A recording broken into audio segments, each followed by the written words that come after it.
A University of Colorado professor is assigning anti-Trump material as, yes, required reading. The course, Topics in Public Rhetorics, is a mandatory class for students majoring in rhetoric and writing at the University of Colorado, Colorado Springs. Why do liberal universities continue to target the president? Campus Reform's Cabot Phillips here to weigh in. This is not just a speech on campus. This isn't just a protest on campus. This is in a syllabus. It's a required reading students have to read. The book says that if you supported President Trump, you're standing up for xenophobia, racism, sexism.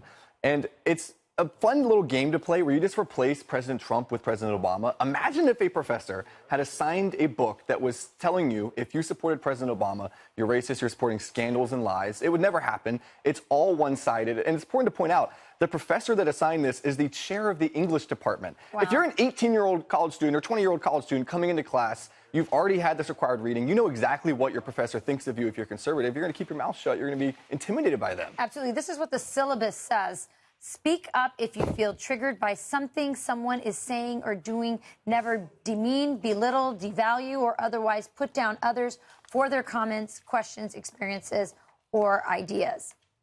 This is exactly the culture we see, and it's only against conservatives, though. They would never happen against liberals, and it's because professors get away with this. They know that they can push this rhetoric, and there won't ever be consequences. People rarely hold them accountable, and students have become used to this. We've covered at Campus Reform. It's not just this one isolated incident. Right. Professors have had test questions where you could only answer it correctly by saying that President Trump was elected because of white supremacy. We've seen professors ranting in lectures saying that the Las Vegas massacre happened because of President Trump.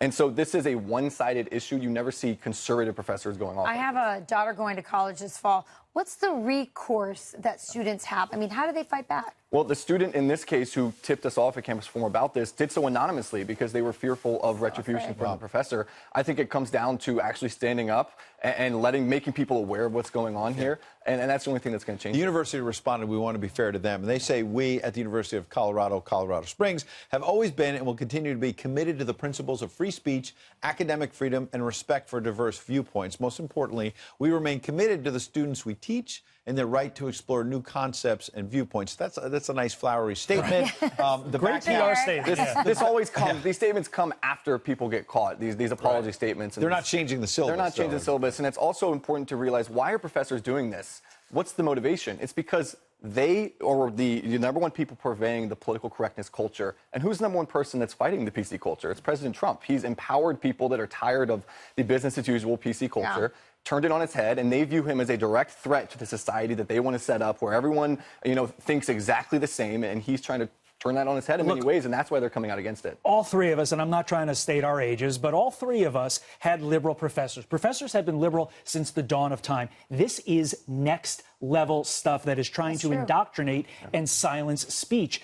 You experience it, I'm sure, in your classes because you're 12 years old. No, you're 24 years old. And so you experienced it just a few years ago. And I went to Liberty University, which was a conservative university, right. a private school. I think that's the difference. It's the public schools where we see this going on so often. And I think a lot of people, parents, don't know what's going on with their taxpayer money. They don't know the books that are being assigned. So for the parents at home, go do your research. And the students, look at the assigned readings, look at the syllabus, look at what is actually going on in the classroom, because it's our money that's actually funding these things. That's the worst part. That's right. If I was a Colorado taxpayer, I'd be pretty outraged that that's where my money's going to. And as you should be. Thank you.